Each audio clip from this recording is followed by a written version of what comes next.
Aikwe, Nagnamalita, and this is my channel, The Midnight Librarian, and today I will be talking about my June wrap-up.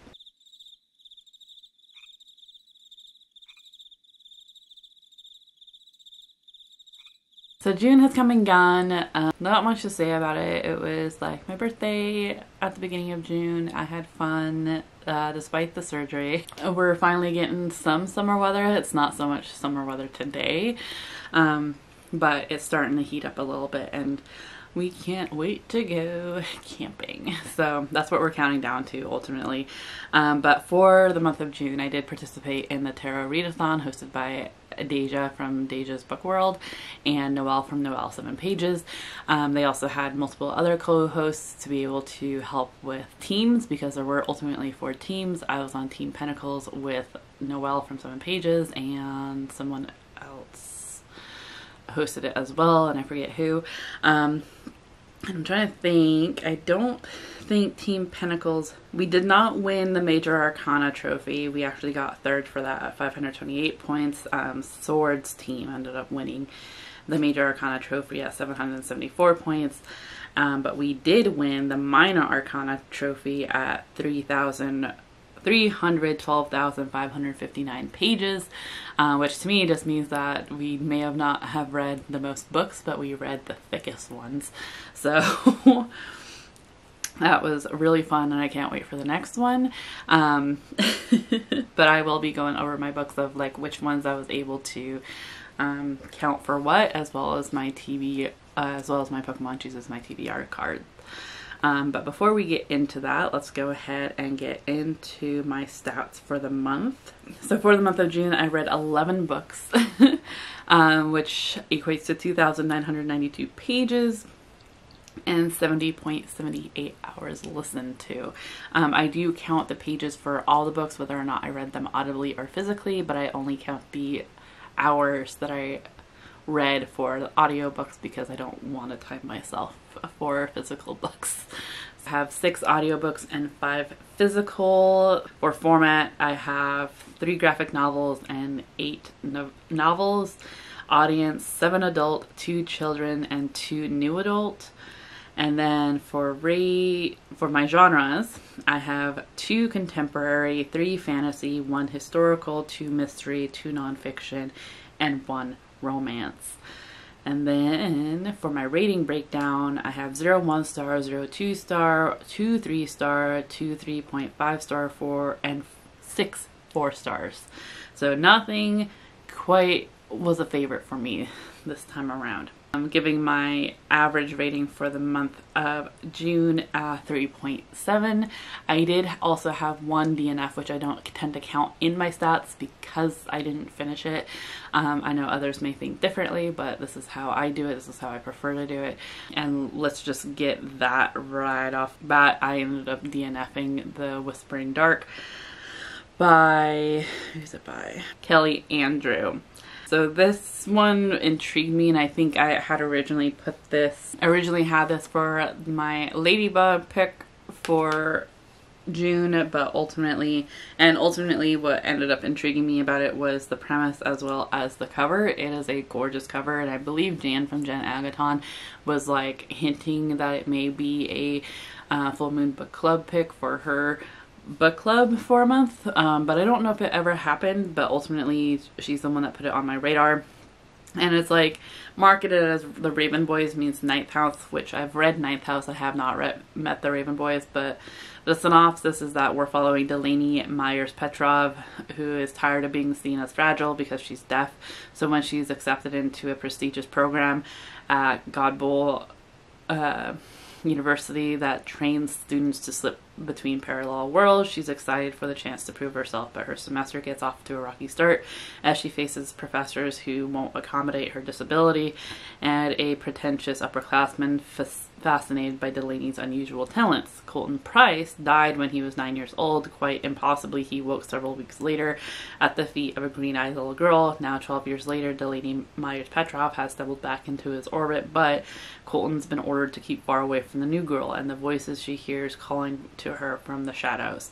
Delaney wants to keep her distance from Colton. She seems to be the only person on campus who finds him more arrogant than charming, yet after a Godbowl student turns up dead, she and Colton are forced to form a tenuous alliance, plummeting down a rabbit hole of deeply buried university secrets.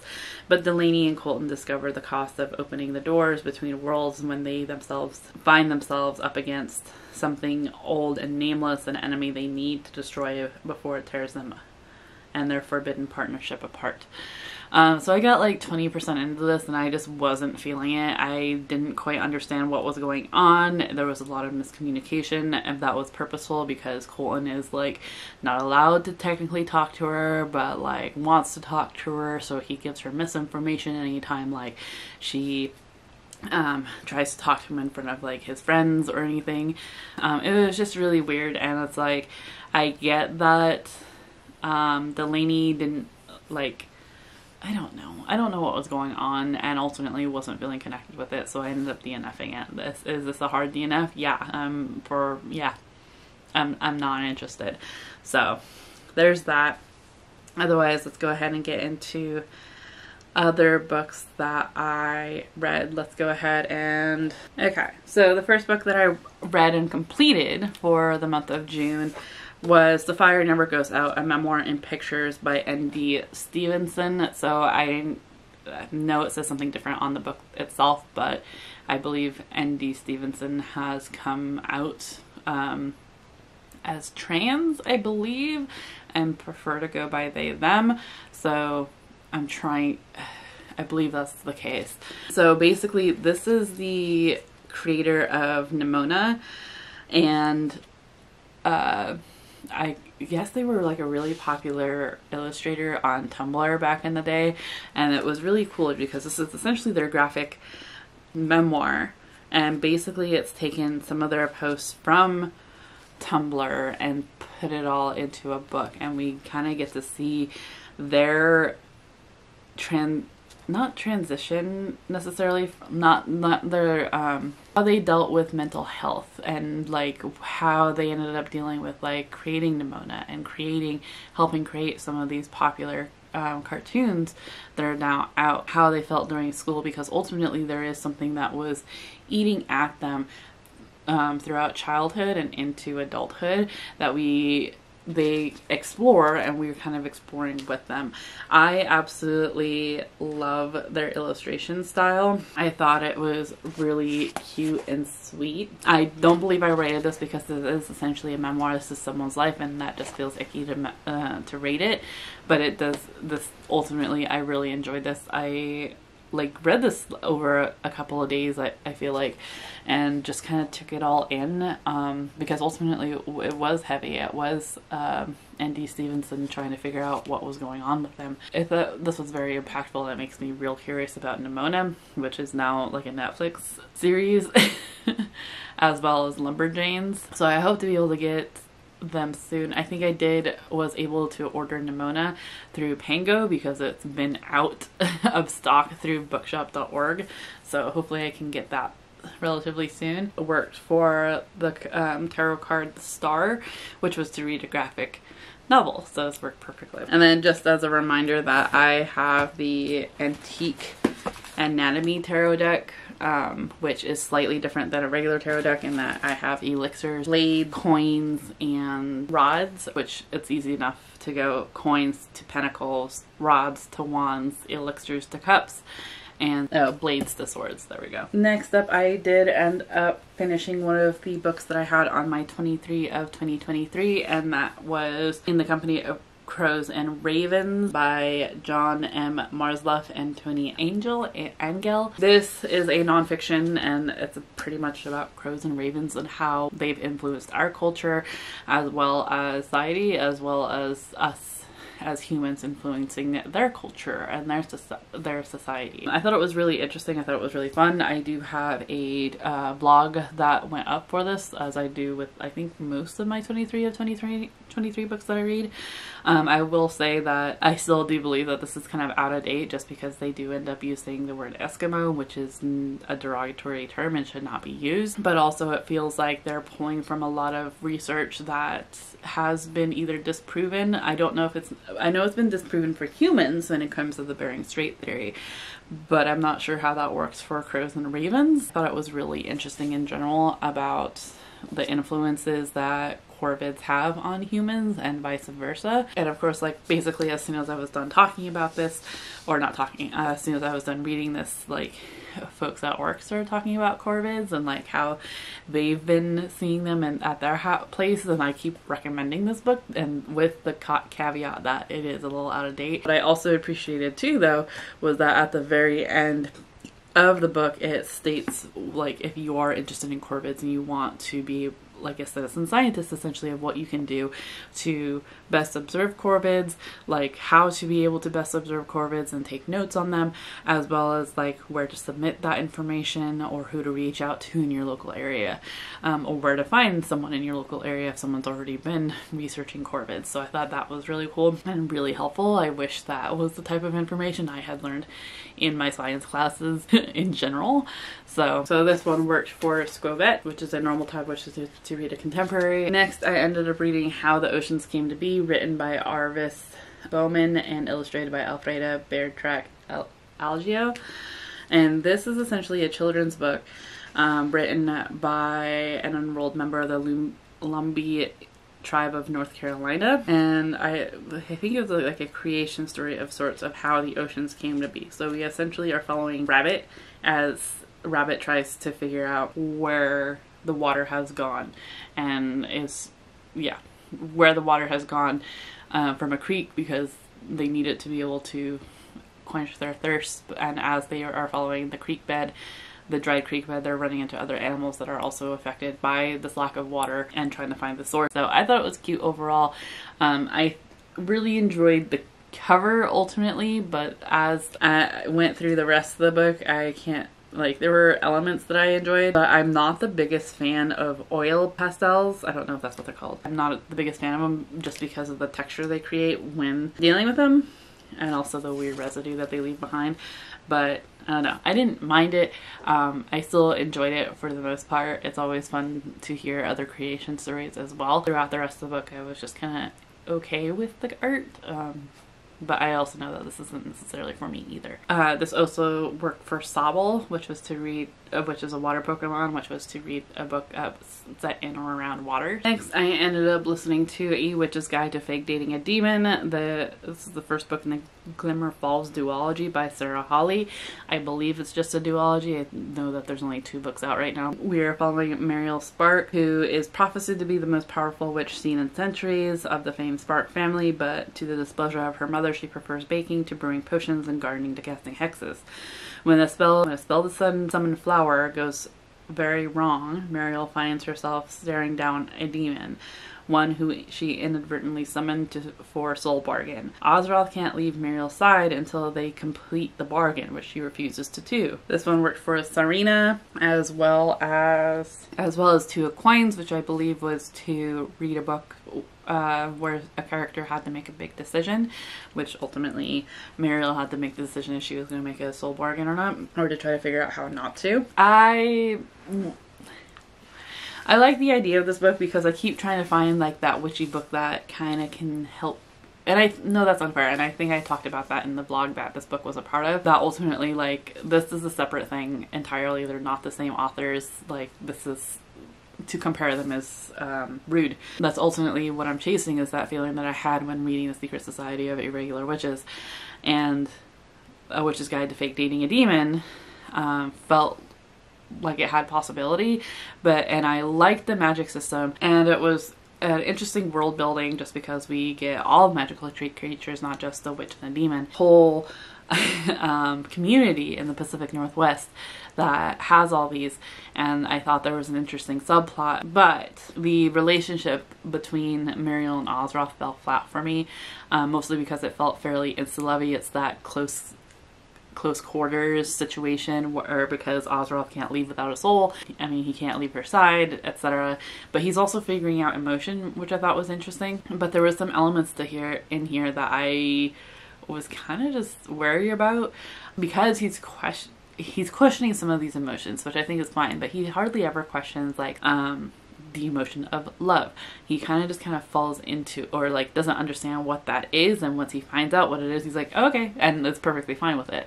I feel like despite them having close proximity, that like, I mean, I guess you could fall in love with someone in 3 days or 2 days or whatever, but it still felt very insta-lovey. There was also moments in here where it's like the excuse of instinct was used for toxic traits. The book kind of excused it as, oh, it's instinct, and I think that's a very dangerous reasoning behind it, especially if we want people to be able to change and to use it as that it's instinct. It kind of gives us like, well, they can't help it type of feel, rather than no, you need to learn from it and you need to not do that anymore. So there was just some issues I had with the overall book and the messaging that was portrayed in this book. And ultimately, like, I didn't like the Karens. And ultimately that only one Karen was called out was frustrating. I get that there's a second book and ultimately we're following Muriel's friend. I already forget her name, as she also ends up falling in love with a demon in the second book. But I am not interested enough to continue on, nor will I be getting a physical copy of this book. So for the reverse hollow of Keklian, which is to read a contemporary, a backlist contemporary. My original thing was to read I'm Your Huckleberry, a memoir by Val Kilmer. I did start it, but just wasn't feeling it, so that one I have soft DNF'd.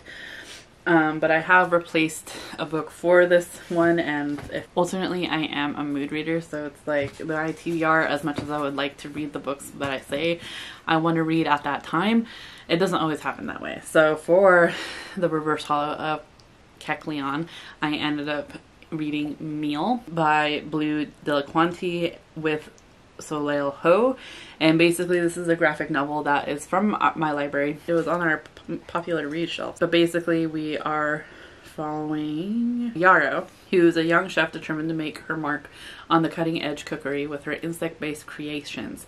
But her evangelism of insect cuisine rubs some of her fellow chefs the wrong way, particularly Chanda. Her people have been eating bugs for centuries, and she's deeply suspicious of Yarrow's goal to turn their traditions into the next big foodie trend.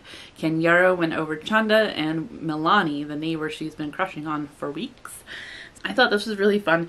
Ultimately, like, after reading the synopsis, I understand it a bit better. I didn't when I first got into it. I just thought, oh, this is a fun little graphic novel, because it ultimately has some good illustrations. I like the style of it. I kind of wish it was all in color, but you know, whatever, I'll take what I can get. It explains more in the synopsis here that Chanda was absolutely upset because this is not like the next big foodie trend. It's tradition, it's someone's culture, and that Yarrow has to be able to respect that. But I think it's kind of convoluted in a way, and it's like, and maybe it's one of those things where Yarrow didn't know better, kind of confusing, and ultimately I feel like it could have been clearer. This I think would be really fun as a series, where we could have explored more like bug cuisines further, and Yarrow could have taken more opportunity to be able to figure out what Chanda was actually looking for.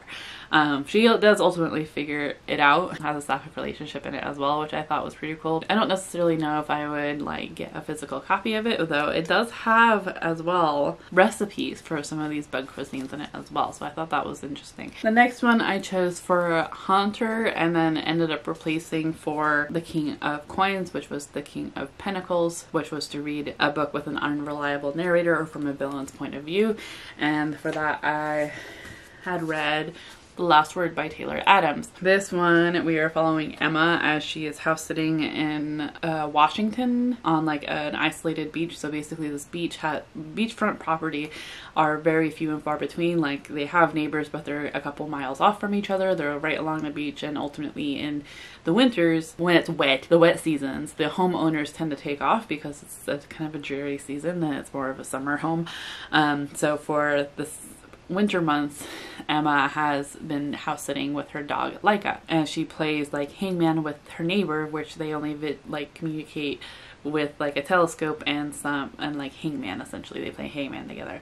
But one day she ends up reading a book through her Kindle that she absolutely like despises, and ends up writing a 1-star review on Amazon for this book, and ends up getting into an online argument with the author himself. Weird things start happening in the house, and she starts to wonder if the author would go so far as to stalk her. This was ultimately interesting and different. I ended up having to look up reviews after I was done with it, just because I felt like I was almost being too critical of it, because ultimately I feel like this would be a fun book club read, which it was for the most part for like the Gabby's from Gabby Reads' book troupe book club. Like, it would be fun in a group setting, because then you have people to bounce like the kind of the ridiculousness of some of the stuff that's said in here off, because I get ultimately that Taylor Adams kind of this as a spoof to kind of make fun of tropes, but at the same time I think there were some problems with it. It's kind of slow going in the beginning until we get an alternate perspective where we realize that the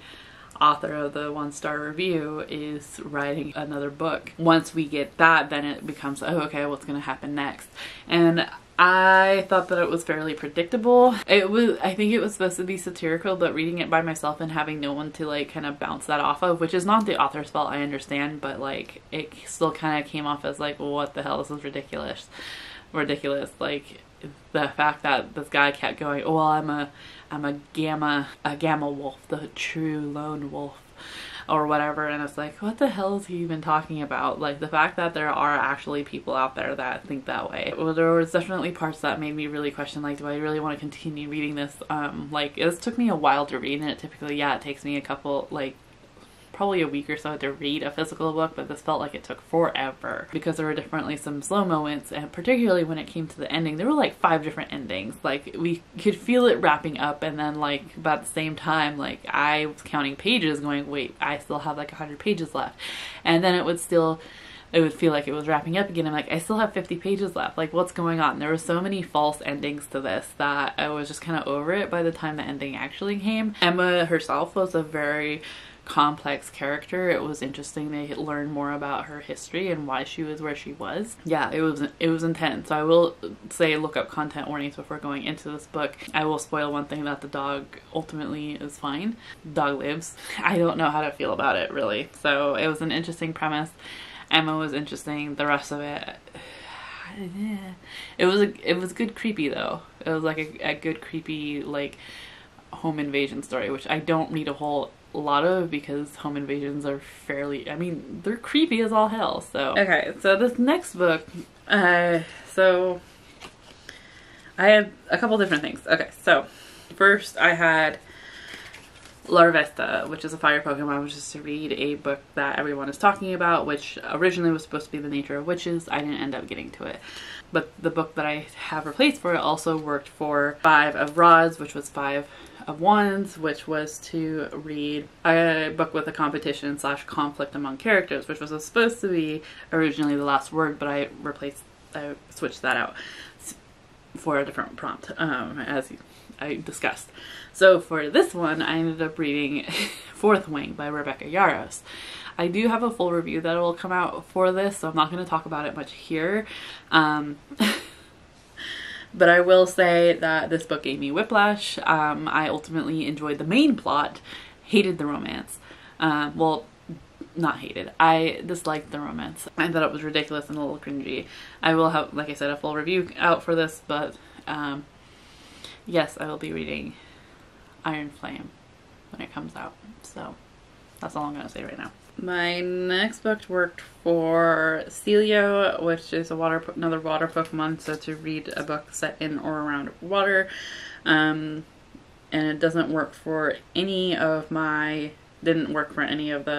Tarot-athon prompts. It also doesn't count towards my Goodreads goal, unfortunately, because it was independently published through Kickstarter, and therefore it's not even on Goodreads, so I just have to make sure that I account for it. But that is Seymour and the Whale by T.J. Derrick. This is, like I said, a Kickstarter book that I ended up backing on Kickstarter about Seymour, who is a pirate, but all the other pirates are saying that he's not.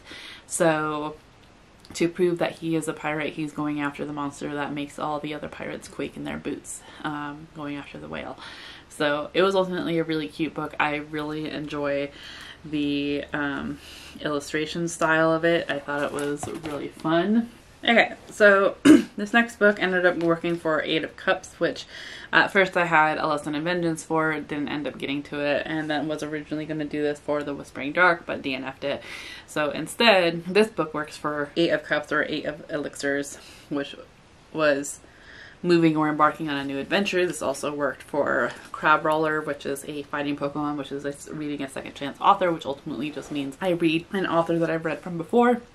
And that is Black Powder War by Naomi Novik. This is the third book in the Temeraire series, and so I won't go over it with you just because of spoilers, but ultimately we are following Captain William Lawrence, who is originally a captain of a naval ship in the British Royal Navy during the Napoleonic Wars. He ends up overtaking a French frigate that has a dragon egg on it, and it's their duty in the British Royal Navy to get the egg back to Britain. However, the egg ends up hatching before they can get back to Britain, so it's their duty to be able to harness this dragon before it goes feral. Whoever ends up harnessing the dragon is that dragon's like keeper of sorts.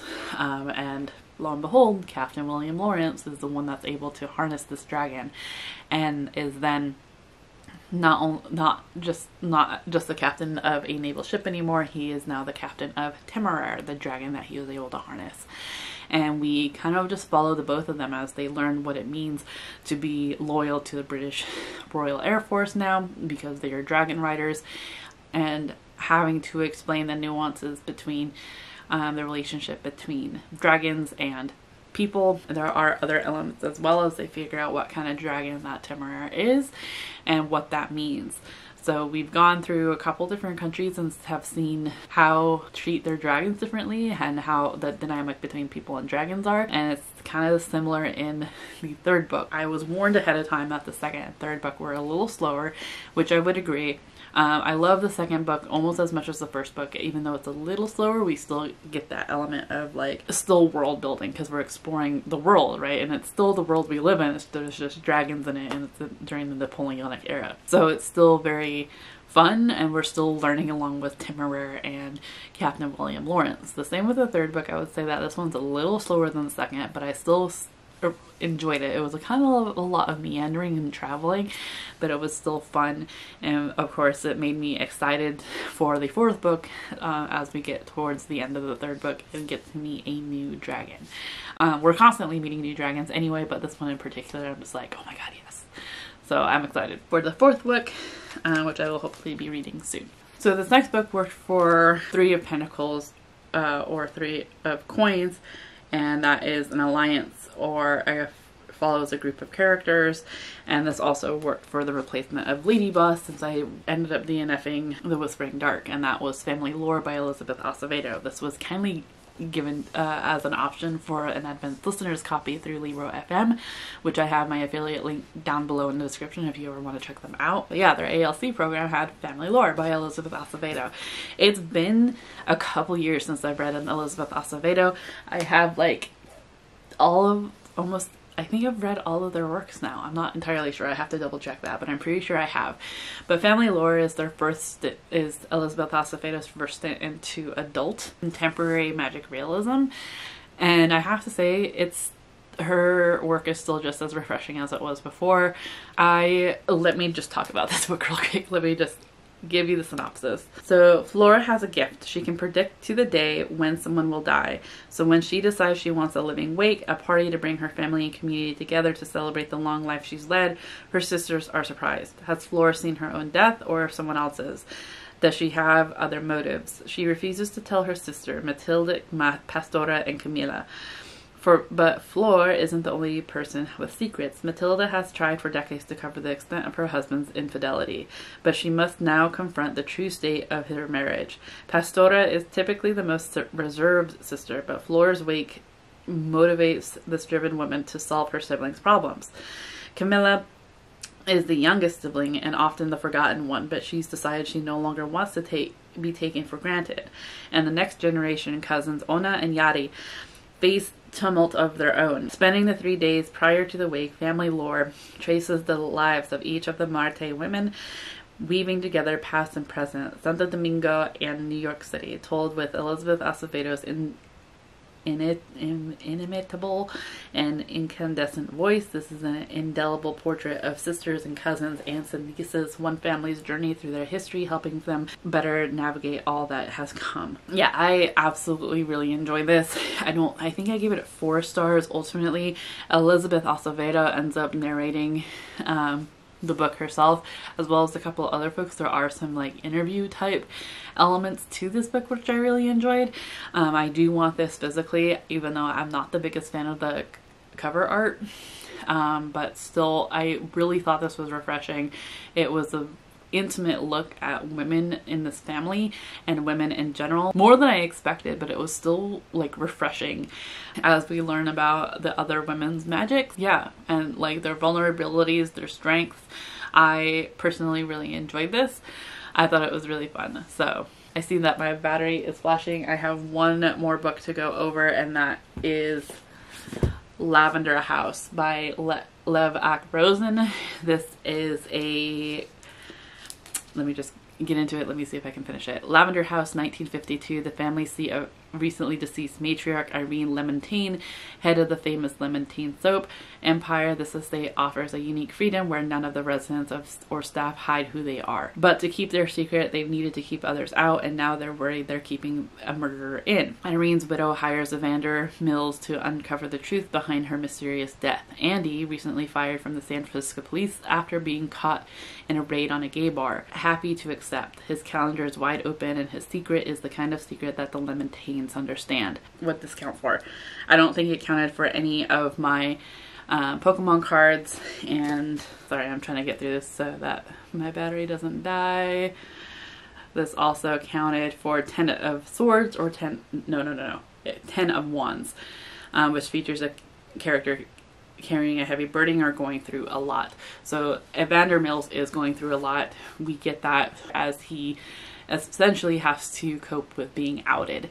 And so I would look up content warning before going into this, because there is mention of suicide or suicide ideations.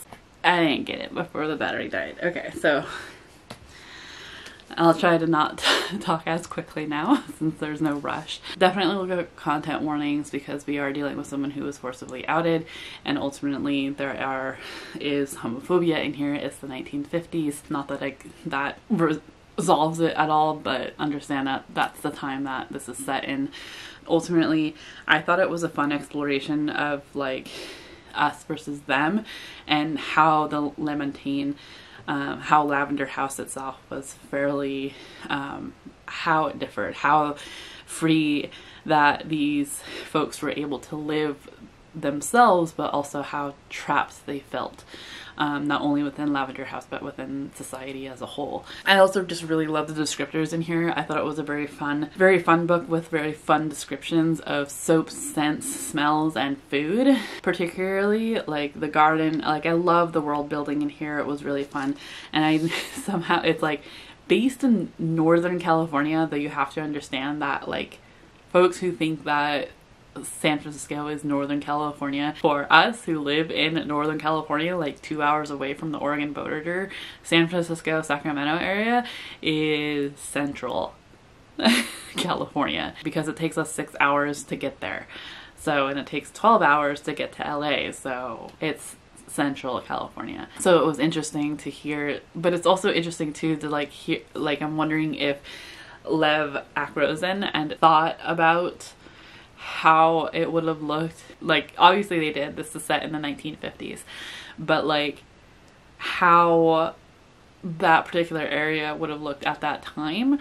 For instance, like I think they were like an hour away from San Francisco and they were able to see redwoods. I don't know if you can see that now. I'm trying to like I know there are some southern redwoods in places, but not a whole lot because of the lumber company or lumber industry. So it makes me really curious of just like how far north they really went, but they did pop into San Francisco. Like it wasn't that far away. So I don't know, it was just really fun and interesting. I think ultimately I gave this 4 stars, and I am interested in reading the sequel. I don't know how many is going to be in this series, but there is a second one out. I already forgot. I think it's the Bell and the Fog. So yeah, that was my June wrap up. If you've read any of these books, I'd love to hear your thoughts about them down in the description down below. If you made it this far, thank you so much. I know this is quite a long one. My apologies. If you made it this far, let's go ahead, and I don't think there's a lavender flower. I would love there to be, but let's go ahead and put a purple heart in for lavender. Be sure to like this video, subscribe if you want to see more of me, and I hope that you are in the mental mindset to enjoy your reading. I will see you in another video very soon. Chew.